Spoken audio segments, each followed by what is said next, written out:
ang mga kwento ng pag-ibig, kwento ng buhay at kwento ng pag-asa dito sa Barangay Love Stories. Love Stories.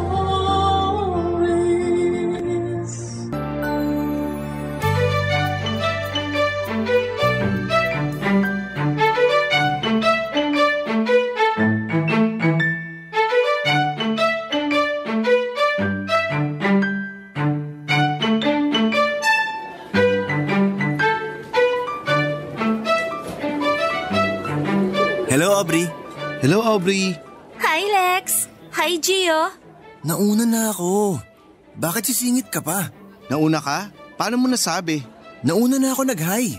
Oh, nag-hi ka lang. Nag-hello naman ako. Nag-hi na nga ako. Anong gusto mong sabihin ko? Higher? Pilosopo ka. Depende. Bumati kayo sa akin tapos magbubulungan kayo dyan. Ay, sorry, Aubrey. Ito kasi. Ewan nga bakit ako kinakausap nito eh. Nakakatuwa naman kayo magbiruan. Siguro sobrang close nyo, no? Hindi ah. Hindi? Hindi no? Sayang, akala ko magkaibigan kayo. Natutuwa pa naman ako sa inyo. Hindi. Ang ibig kong sabihin, close kami nito. Sobrang close. Ay, ang cute! Ganyan ang gusto ko. Aubrey, kuto ka ba? Ha? Bakit? Kasi lagi kang nasa ulo ko eh. May kuto ka? Pick-up line yun. Palibasa, hindi mo alam yun. Aubrey, Ano yun? muta ka ba? Bakit? Kasi sa umaga, ikaw agad ang nakikita ko eh. Mutain ka pala eh. Pick up line yun. Nakakatuwa talaga kayong dalawa. May pick-up line pa kayo? Aubrey, Bakit? hindi ka ba naiingayan? Ha? Saan? Sa tibok ng puso ko. Kasi nandito ka eh. Ang cute no, nakakatuwa. Aubrey, Yes? sana anino ka na lang. Bakit? Para lagi kitang kasama. Nakakatuwa din yan. Eh paano pag wala ng liwanag? Eh di hindi mo na siya kasama. Aray! Nag-aaway ba kayo? Hindi, yung siko niya kasi dumikit sa sikmura ko. Akala ko nag-aaway kayo eh. May pick-up lines pa kayo? Teka, isip pa ako. Wala nang maisip. Oh, eh di ikaw mauna kung may naisip ka na. O ano? Mamaya na. Wala ka din palang maisip eh. Okay lang kung wala na, no pressure. Kwento na lang kayo tungkol sa sarili nyo. Salutatorian ako nung high school. Ako, valedictorian. Weh, Totoo. Punta ka sa amin. Ingungud-ngud kita sa medal ko. isa lang ang medal mo. Ako 3. Salutatorian, Young Scientist, at Inventor of the Year. Pauso ka. Anong inimbento mo? Device siya na nagdi-detect ng tanga. Hindi ko na dinala kasi baka sumabog pag may na-detect dito. Sorry ha, hindi ako valedictorian. Pero hindi naman ako tanga. Ay, hindi para sa iyo yung device. Para sa kanya. Hindi ako tanga. Mabuti pa umalis na ako. Nakakahiya pala sumama sa inyo kasi matatalino kayo. Hindi! Joke lang! Kayo naman, mapaniwalain kayo. Well, totoo na hindi ako valedictorian o salutatorian, pero mataas din ang grades ko. Ang tatalino kasi ng buong klase namin eh.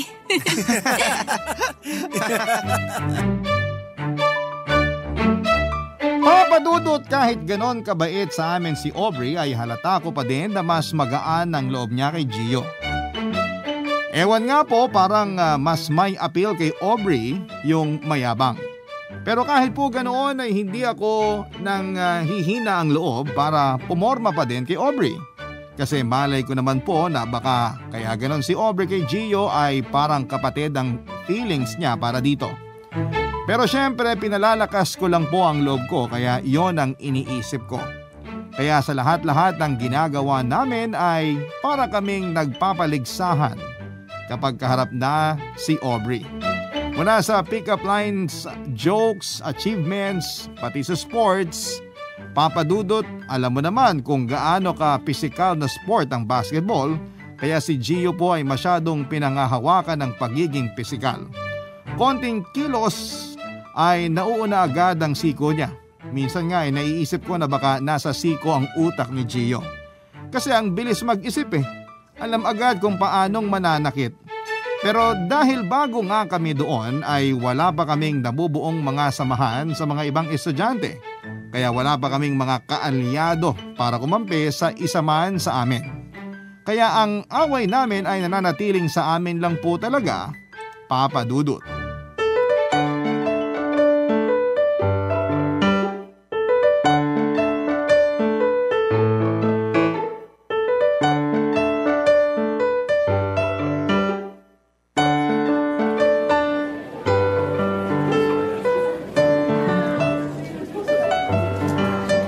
Oh, bakit ka nandito? Natural, dito ako nag-aaral.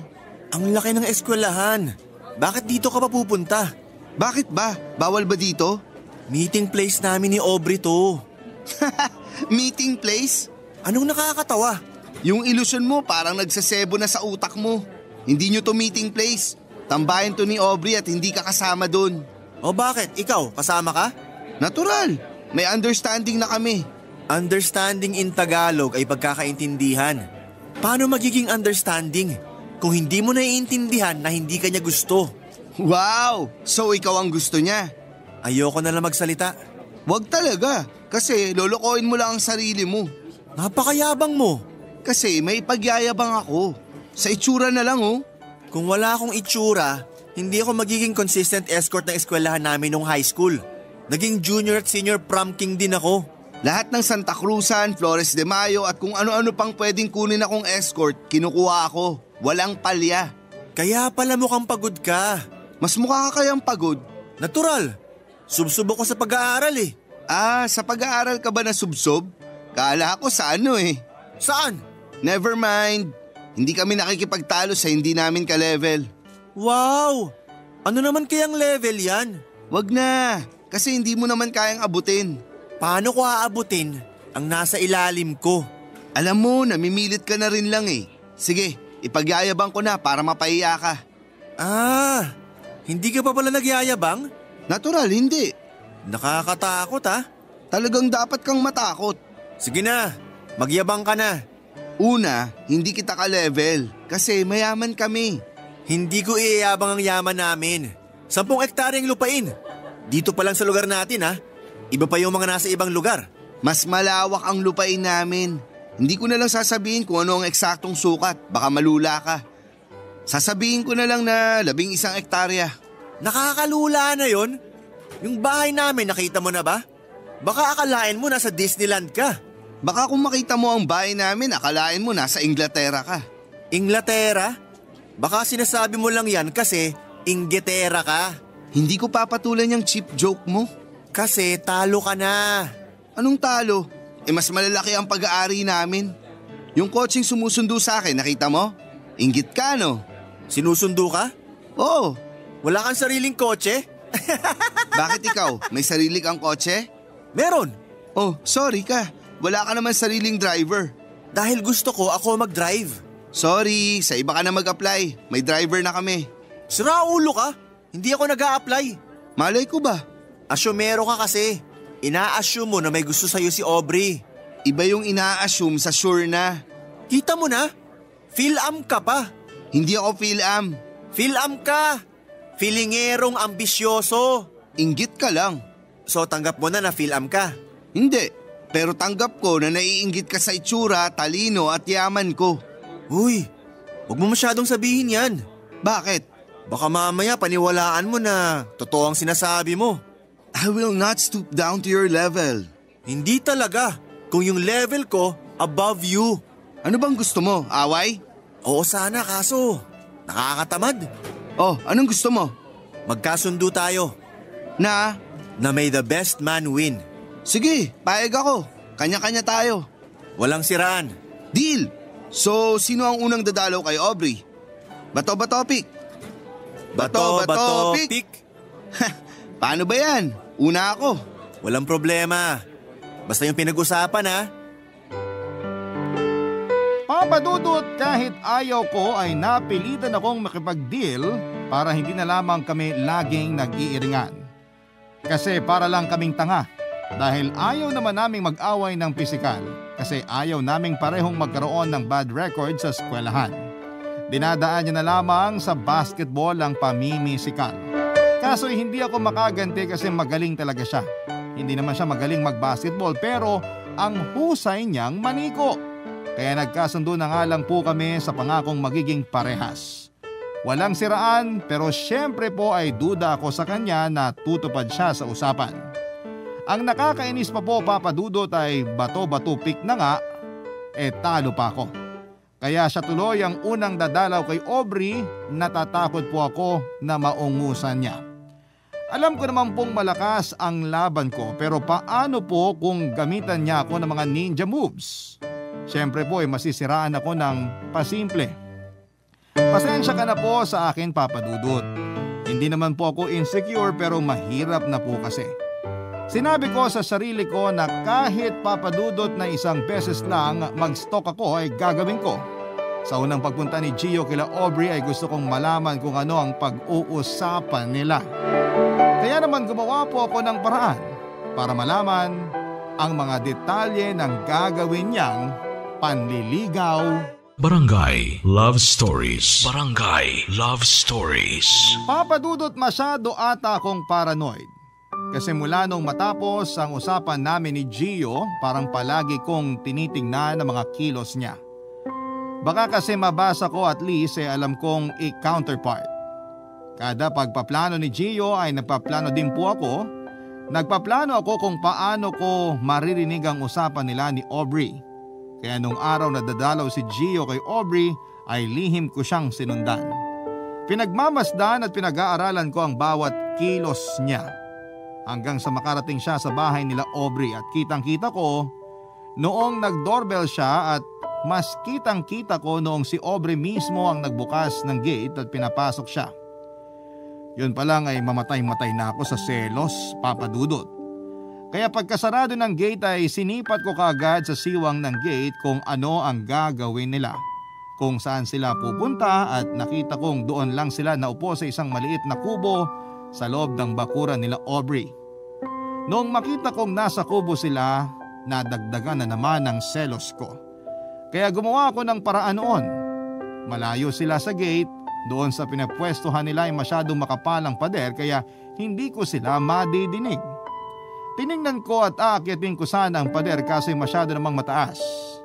Para kung pusang hinahanap ang mga anak niya ng panahon na yon, kakahanap ng paraan kung paano ko ba sila madidinig. Laking pasasalamat at may kalumaan ng pader nila Aubrey kasi may isang bitak sa malapit sa pwesto nila at may siwang po ito.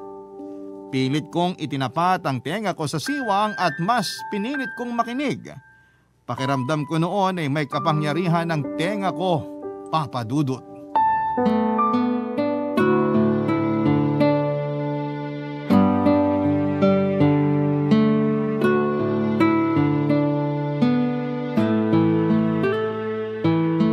Bro, pasok ka muna. Nagbibihis pa si Apple eh. Nasaan misis mo? Nandun, nagpaiwan sa sasakyan. Mainit daw kaya doon na lang siya maghihintay. Sige. Pasensya na, hindi ko namalayan ang oras kanina eh. Nakaidlip kasi ako. Hindi naman ako ginising ni Apple. Ayos lang. Weekday naman eh. Di naman siguro punuan yung mga kainan ngayon. Nakakatuwa nga.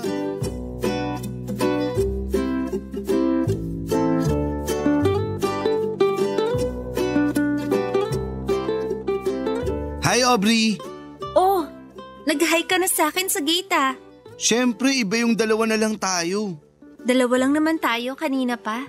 I mean yung nakaupo na tayo. O sige na nga. Hello, Gio. Hi again Aubrey. Paulit-ulit? Kinakabahan kasi ako eh. Saan? Baka kasi may mga nakamasid sa atin. Sino naman? Hindi naman ganun sina mama at papa. Hindi naman sila. Naku, hindi chismo sa mga kapitbahay namin no. Hindi din sila. Sino ba? Hindi ko alam. Parang pakiramdam ko kasi may nakikinig sa atin eh. Kung ganyan ang pakiramdam mo siguro, balik ka na lang uli. Ay hindi, wala naman akong ibig sabihin. Eto pala, bulaklak. Wow, Rose! Ang ganda no? Oo, parang yun no. Yung mga tanim namin. Ay, may mga rose pala kayo. Oo, iba-iba pa ang kulay. Eto na lang, chocolate. Naku, hindi ako masyadong mahilig sa matamis. Ha? Hindi matamis yan. Maasim? Hindi. Maalat? Hindi. Ibig kong sabihin, matamis yan pero hindi masyadong matamis. Ikaw naman, binibiro lang kita. Akala ko totoo. Ang alin? Ha? Na ayaw mo ng matamis? Naku, gusto ko kaya yung sweet. Sweet naman ako ah. Ikaw talaga? Aubrey. Oh. Kumusta ka? Kinakabahan ka ba? Ha? Medyo. Huwag kang kabahan. Maging totoo ka lang. Kasi may nakita ako matching chart. Matching chart? Oo. Para malaman ko yung compatibility natin. Naku, huwag kang maniwala sa mga chart na yan. Hayaan mo na ako. Gusto ko siyang subukan eh. Baka mali-mali lang ang maging resulta nun. Natatakot ka ba? Hindi ah. So, willing ka? Oo. Hindi naman ako takot sa ganyan. Okay, sige. Simulan natin. Kung halimbawa, umakyat ako sa puno ng saging, susundan mo ba ako? Siyempre naman. Bakit? Kasi baka kumapano ka. Yun nga lang, ako lang ang aakyat, delikado na. Aakyat ka pa? Puno ng saging yun ah. Ah, saging ba? Hindi ko narinig eh. Okay lang. Ito na ang next question. Kung nasa madilim na lugar ako, halimbawa sa loob ng bahay namin, anong gagawin mo? Kahit gaano pa kadilim yan, papasukin ko ang bahay nyo at aalalayan kita hanggang sa makalabas tayo sa maliwanag. Talaga? Oo naman. Bakit hindi mo nalang binuksan yung ilaw? May kuryente ba? Hindi mo naman sinabi. Dapat tinanong mo muna ako. Oo nga. Aubrey, pwede wag na lang natin patulan yung chart na yan? Sige na nga. Si Lex may kayabangan, no? Ha? Bakit mo naman nasabi yan? Tsaka, bakit tayo napunta dyan? Wala lang. Gusto ko lang sabihin kasi baka lukohin ka niya eh. Hindi naman siguro. Teka, 3 questions lang pala tong matching charts. May isa pang tanong. Saka na lang natin sagutin yan. May aasikasuhin pa pala ako. Kailangan ko nang umalis. Ay, ganun ba? O, sige. Pero okay na siguro ang 2 questions. Sabihan na lang kita sa resulta. Papadudot, kitang-kita ko ang takot at kaba ni Gio dahil lang sa mga tanong para sa compatibility. Nakita ko ang kahinaan niya doon. Pinilit ko talagang madinig ang lahat. Masakit sa tenga yung kumisiski sa semento pero tiniis ko yon. Noong nagpaalam siya ay saka ko tinanggal ang tenga ko sa siwang at sinilip sila. Kitang-kita ko ang mukha niya. Mukha siyang takot dahil sa mga sinagot niya. Inunahan kasi ng yabang, ayun, kung ano-ano tuloy ang isinasagot. Hindi ko na namalayan na nakalabas na pala sa gate ang dalawa at huling-huli niya ako na nagkukumahog sa pagsilip sa siwang ng pader. Nagulat ako at halatang halata ako pero dinaan ko sa acting. Sinabi niya na nag-i-spy daw ako. Siyempre po ay nag-deny ako. Sabi ko ay napadaan lang ako. Alam kong hindi siya naniniwala kasi alam ko naman na tulad ko ay wala din siyang tiwala sa akin, Papa Dudut. Kahit mahina ang usapan namin ay nagkakainitan na naman kami ni Gio. Mag-aaway na sana kami nang may magsalita sa katabing bahay nila Aubrey. Nagtatanong kung may tao daw ba doon. Yumuko kaming dalawa ni Gio at hindi na nagsalita pa. Ayaw naming malaman ni Aubrey na nandun kaming dalawa at baka isipin niya na may kung ano kaming plano. Nagtanong uli ang kapitbahay kung may tao sa likod ng bahay nila. Sobra ang tahimik namin ni Gio. Walang nagsalita o kumikilos. Ilang sandali ay nagbuhos ng tubig na pinaglabhan ng kapitbahay nila Aubrey. Kaya pala nagtatanong kung may tao sa likod ng bahay nila ay para makasigurado siyang walang mababasa pagkabuhos niya. Kaya ayon, umuwi kaming basang-basa.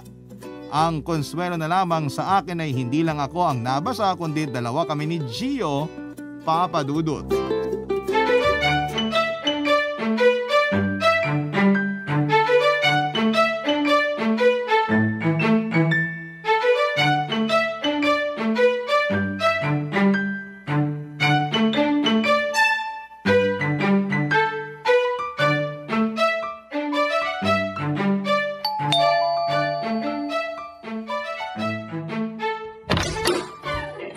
Good afternoon, Aubrey. Oh,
bago yun ah.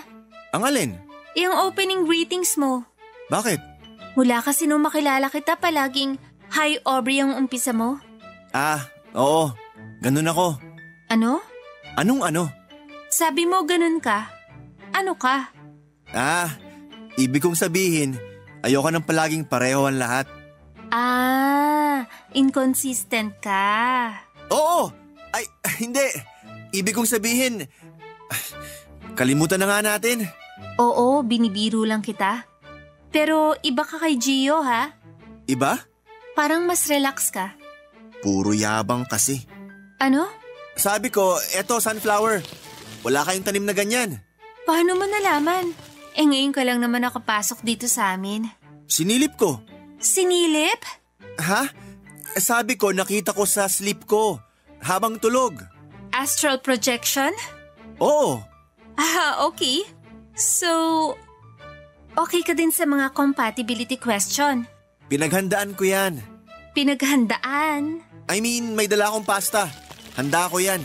Birthday mo? Hindi, parang taste test. Kung masarap siya para sa'yo, yan ang handa ko. Ang galing mo. Saan?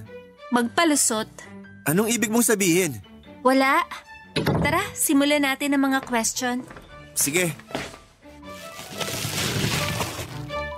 Kung aakyat ako sa puno, susunod ka ba? Siyempre hindi. Kasi puno ng saging yun eh. Puno ng saging? Wala naman akong sinabing puno ng saging ah. Inassume ko lang. Alam mo na ba itong mga question? Hindi. Ngayon ko nga lang nadinig yan eh. Okay. O sige. Ang next question ay, anong gagawin mo kung nasa madilim na lugar ako sa gubat? Bubuksan ko ang ilaw. Ano? Hindi naman brownout, di ba? So may kuryente. Sa gubat? Gubat? Oo, nasa gubat ako. Ay sorry, hindi ko nadinig. Inassume mo kasi. Hindi ah. Okay. Itong third question na nga lang. Wag na kaya natin pag-usapan yan. Ay nako, yan din ang sinabi ni Gio. Pero hindi ka naman nagmamadali kaya tatanungin ko sa'yo. May pupuntahan pa talaga ako. Wala pa tayo na pag-uusapan eh. Madami na. So, hindi ka rin interesado sa buhay ko? Interesado syempre. Yung question lang sa compatibility ang wala akong interes. Sus, sabi mo naniniwala ka sa astral projection, tapos ayaw mo ng compatibility question? Hindi naman. O sige, wag na lang. Hindi, sige, itanong mo na. Wag na lang. Sige na, okay lang. Ano yon?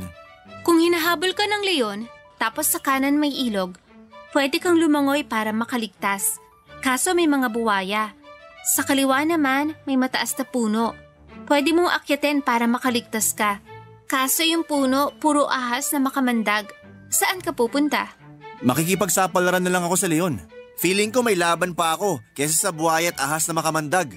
Bakit ka makikipagsapalarang harapin yung leon? Yung gitnang daan naman walang kahit ano. May gitnang daan pa pala?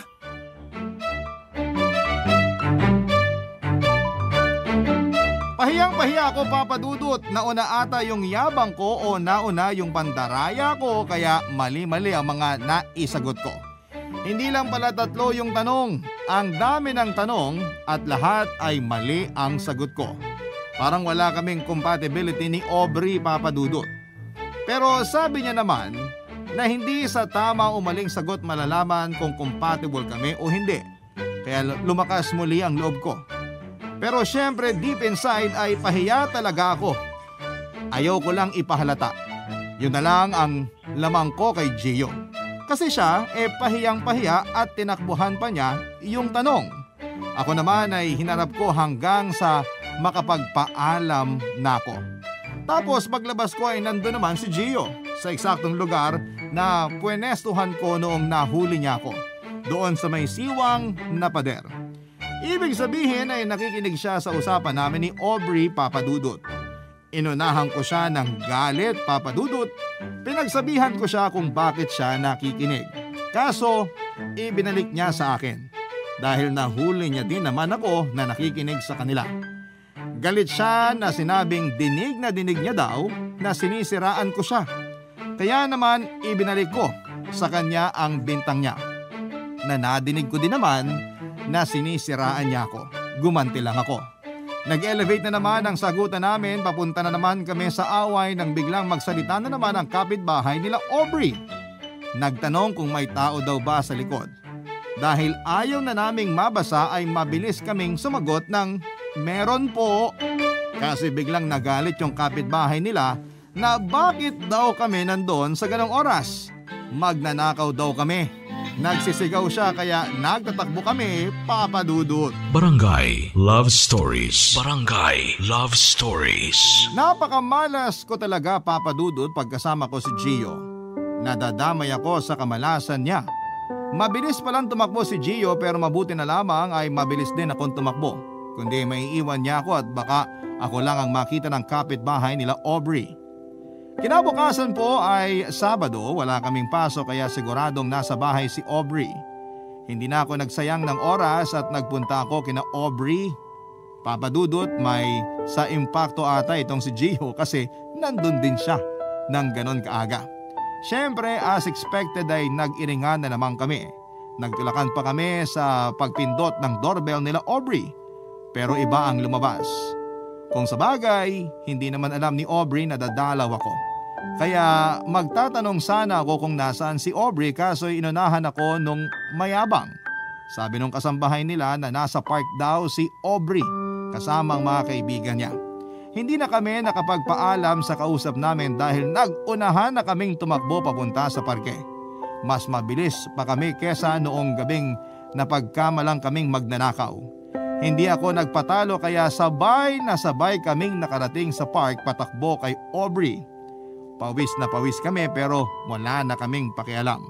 Basta mauna lang kami nakausapin si Aubrey. Papa Dudut, para kaming nasa Sport Fest. Matapos ang track and field ay pasikatan naman kami. Nililibre namin si Aubrey pati ang mga kaibigan niya sa mga gusto nito kaya tuwang-tuwa dahil nakalibre sila. Walang tulak kabigin sa amin ng mga kaibigan ni Aubrey kasi nga po ay tiba-tiba sila sa mga panlilibre namin. Hanggang sa magkayaan na ang lahat na umuwi na. Ihahatid ko si Aubrey syempre. Umepal na naman tong si Gio. Pero bago humiwalay si Aubrey sa mga kaibigan niya ay pinaalala ng isa sa kanila ang lakad nila kinabukasan. Hiniling ko po noon na sana'y ako lang ang nakadinig, sana'y hindi nadinig ni Gio. Kaso nauna pa siyang magtanong kung ano ang lakad nila Aubrey sa araw ng linggo.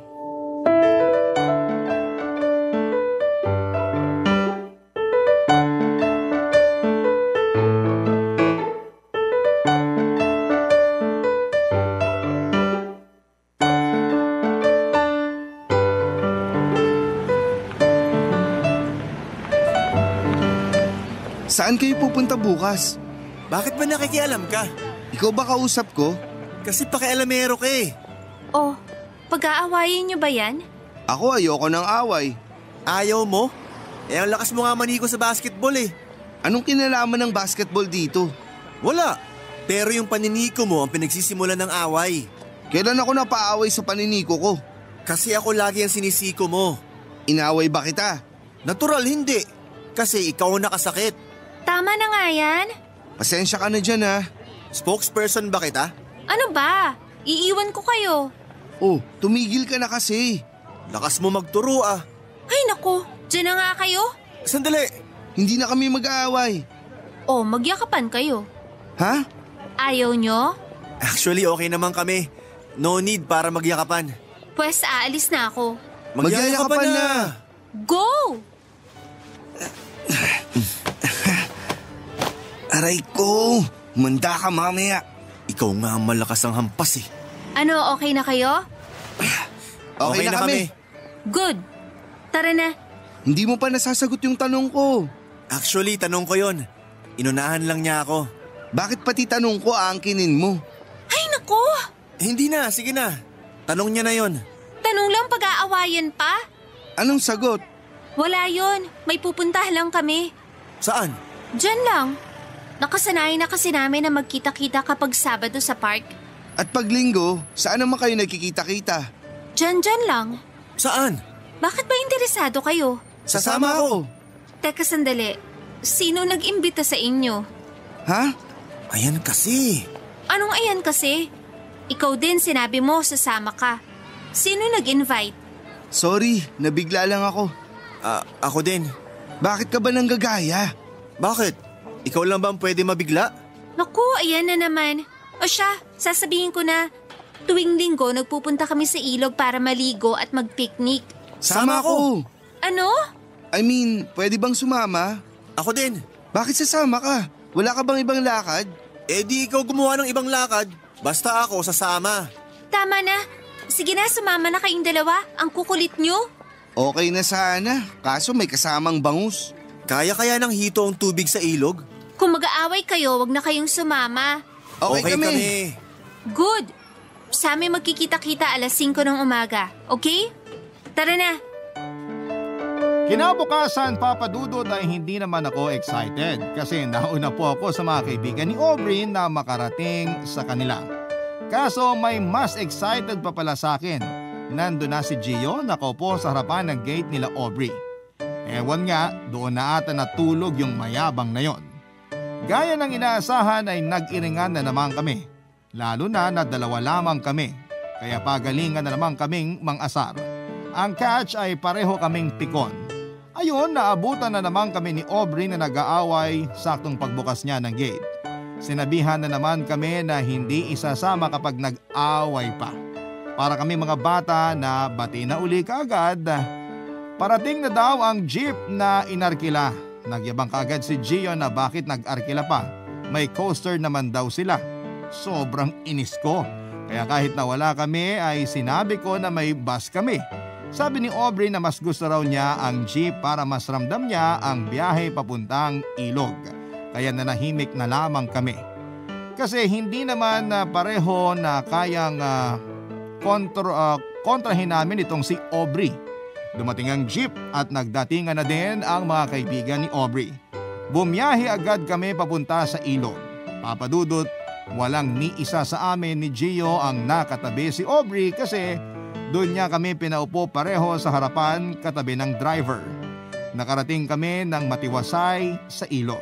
Kumain ng breakfast na baon nilang pagkain.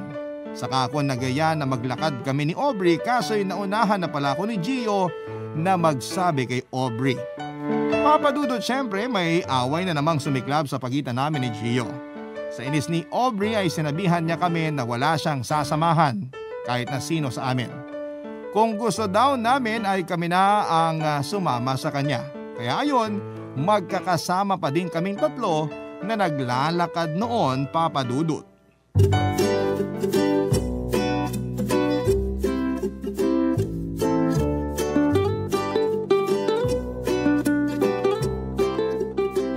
Wala akong away na matidinig kundi babalik tayo. Saan tayo pupunta? Ang daming tanong. Kakatanong ko lang. Oh, Kakatanong ko lang. Paano ang daming tanong? yan. Naiinitan ka ba? Umaangal ka? Tinatanong ko lang. Oh, Tinatanong ko lang si Aubrey para madala ko siya sa lilim. ganyan. Diba mas maganda? Wala kang kasing ganda. Tulad ng kalikasan na nasisira dahil sa mga pangit na pangyayari. Kalintulad ng iyong ganda ang langit na minsan ay nababalutan ng kadiliman. Aba, nagiging makata pala kayo kapag hindi nag-aaway? Oo, ganyan ako. Mas lalo ako. Pareho na nga kayo, magtatalo pa. Sorry. Ayun, dun tayo. Sandali. Lulusong tayo? Bakit? Takot ka sa tubig? Pauso ka na naman eh. Hindi pa kasi ako nakabihis ng panligo. Ayun, mabuti. Bumalik ka muna dun sa pwesto natin, tapos magpalit ka. Hindi na. 10 naman ang dala kong shorts. Hindi ko pwedeng iwan si Aubrey na kasama ka, no? Wow! Sa'yo ibiniling si Aubrey? Ay nako. Ano, lulusong ba kayo o hindi? Lulusong! Ayan, malamig ang tubig. Panlaban sa init. Malamig nga. Takot ka sa malamig? Ang dami mong comment. Nagtatanong ako. Ang linaw ng tubig, no? At saka ang payapa.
Ay, mababaw lang pala to. Takot ka sa malalim? Ang daldal mo. Wala ka namang sinagot sa tanong ko eh. Bakit ako sasagot sa tanong mo? Teacher ka ba? Yun na yun? Yun na ang panlaban mo? Final na. Shh! Umupo na lang tayo. Dito tayo magkwentuhan. Pero pwede ba yung maayos na kwentuhan? Walang kontrahan, walang barahan? Ito kasi. Kasasabi lang mag-usap ng maayos, naninisi ka na naman. Okay. So dahil hindi pa kayo nagkukwento tungkol sa sarili nyo, ano pa ang hindi ko alam sa inyo? Mahilig ako sa mangga. Hinog o hilaw? Hilaw. Pero okay lang din naman ang hinog. Talaga? Ako rin eh. Tapos may bagoong yung manggang hilaw. Alamang? Oo. Huwag kayong mag-alala. May dalang mangga at bagoong si Rosie. Mamayang tanghalian kainin natin. Naglalaway na ako. Huy, wag dito. Baka umalo sa ilog ang laway mo. Diba mas masaya? Pero inasara na naman ako ng hambog na to eh. Masambog ka. Gaya-gaya ka pa ng gustong prutas. Iba ka talaga ano? Eh ako una nagsabi na paborito ko ang mangga. Sabi mo hinog. Bingi ka pala eh. Ano? O, kita mo na? Sira ulo ka. Naku, wala na akong panahon sa inyong dalawa. O sige, mag-away na kayo hanggang gusto nyo. Nakakapagod manaway. Babalik na nga ako. Ah! Papa Dudut, hindi namin alam kung ano ang nangyari. Biglang rumagasa ang tubig papunta sa amin. Tinangay kaming tatlo at sobrang takot ko noon. Nagkahiwalay-hiwalay kami at nakita ko si Aubrey na pilit na nilalabanan ng alon. Nilangoy ko kaagad siya at pinilit dalhin sa lupa. Halos habol hininga kaming dalawa. Umiiyak pa si Aubrey at saka ko naalala na wala sa paligid si Gio. Hindi din nakita ni Aubrey at hindi ako nagdalawang isip at kahit malakas pa ang alon, ay sumisid ako para hanapin si Gio. Dahil sa lakas ng alon ay naging kulay putik ang kaninang malinaw na tubig. Kaya mas nahirapan akong hanapin itong si Gio. Nakailang subok ako ng sisid pero hindi ko siya makita.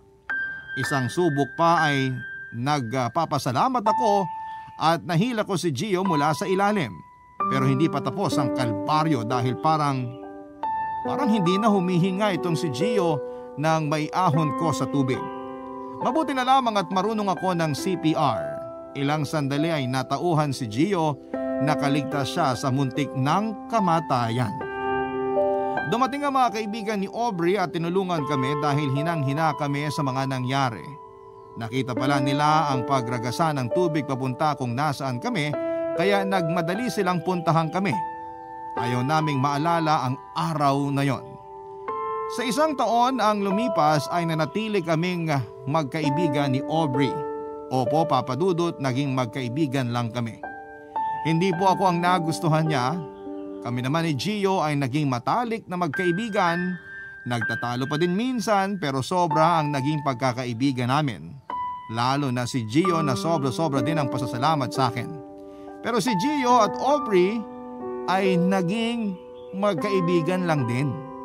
Tulad ko ay hindi din nagkatuluyan sina Aubrey at Gio. Pero mas lumalim pa ang pagkakaibigan naming tatlo matapos ang sakuna. Ayaw naming maalala ang mga nangyari sa ilog pero masasabi ko na dahil sa ilog ay naging sobrang pagmamahal at proteksyon namin sa isa't isa. 10 taon na din ang lumipas.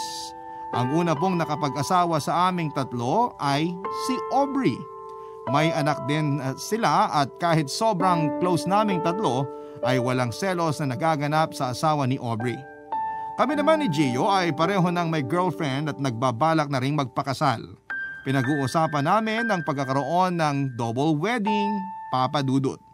Maraming salamat po sa pagbasa ng aking kwento sa Barangay Love Stories. More power sa programa ninyo sa Barangay LS 97.1.